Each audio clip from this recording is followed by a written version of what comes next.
Assalamualaikum warahmatullahi wabarakatuh. Perkenalkan, nama saya Nur Safitri Buloy, nomor absen 24. Di sini saya akan melanjutkan materi, yaitu bagian D, pokok bahasan materi penyuluhan kehutanan. Usaha tani bukanlah sekedar kegiatan bertani untuk menghasilkan suatu produk, tetapi merupakan suatu sistem produksi yang memadukan unsur-unsur manusia sebagai pribadi, pengelola, dan sekaligus juru tani. Modal, tenaga kerja termasuk pengetahuan dan keterampilan, sumber daya alam, kelembagaan, dan dukungan oleh sarana serta prasarana yang memadai. Karena itu, materi pokok bahasan yang perlu disampaikan oleh seorang penyuluh kehutanan kepada masyarakat, sasarannya harus mencakup banyak hal, baik yang berkaitan langsung dengan kegiatan bertani, pengelolaan usaha tani, pengelolaan rumah tangga petani, kelembagaan petani, maupun politik pembangunan kehutanan.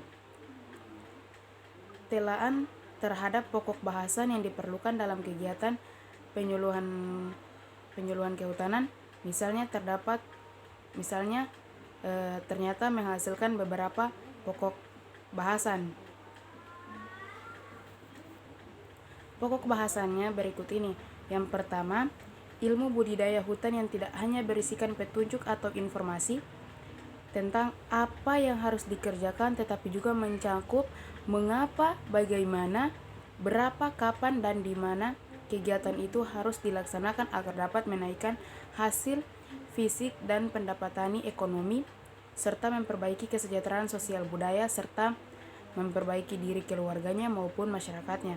Termasuk dalam materi tentang ilmu budidaya hutan, harus diperhatikan hal-hal yang berkaitan dengan kegiatan produksi yang mencakup: yang pertama, teknik budidaya tanaman; yang kedua, pemilihan benih atau bibit unggul; yang ketiga, perlindungan tanaman termasuk ancaman kebakaran hutan; yang keempat, penggunaan sarana produksi. Di samping itu, tidak boleh dilupakan penyampaian materi yang berkaitan dengan kegiatan yang harus dilakukan agar produksi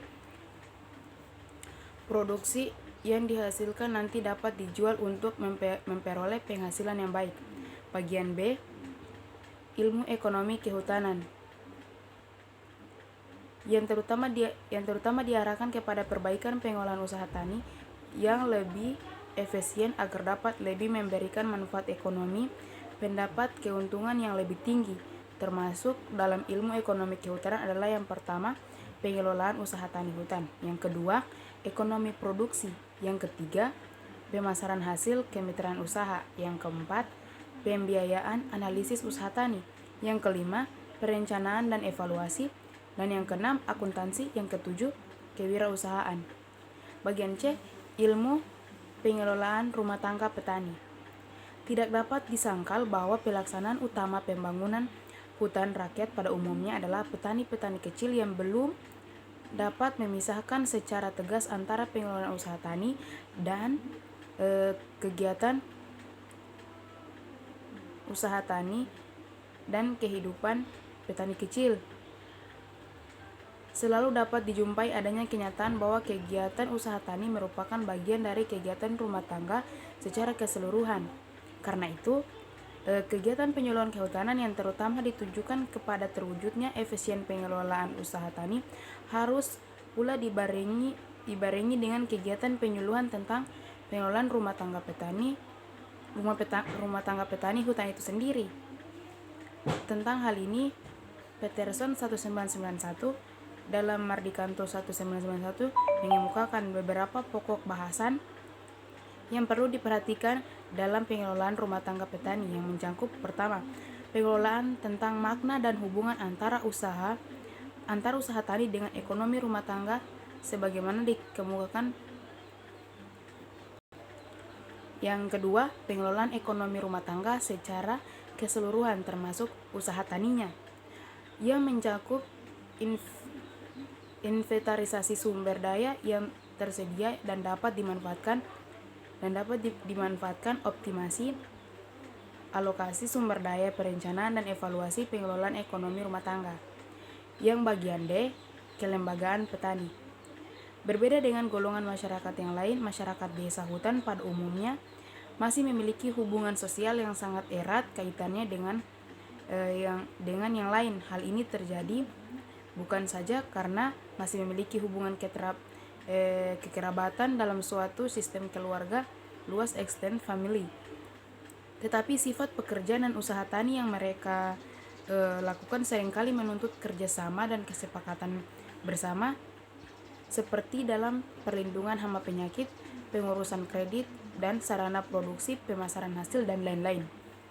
Karena itu, di dalam kegiatan penyuluhan mutlak untuk diperhatikan hal-hal yang berkaitan dengan kelembagaan petani, khususnya yang menyangkut dinamika kelompok dan kepemimpinan kelompok tani. Bagian E, politik pembangunan kehutanan. Disampaikan pokok-pokok bahasan yang telah disebutkan di atas. Selain penyuluhan kehutanan harus pula diperhatikan pokok bahasan yang menyangkut politik pembangunan kehutanan yang sedang dilaksanakan oleh pemerintah. Termasuk dalam pokok bahasan ini adalah yang pertama, peranan pembangunan kehutanan dalam pembangunan nasional. Yang kedua, peran, tanggung jawab, dan kewajiban yang dipenuhi oleh setiap petani hutan. Yang ketiga, kebijakan dan kemudahan yang disediakan pemerintah bagi pembangunan kehutanan. Demikian dari saya. Wassalamualaikum warahmatullahi wabarakatuh.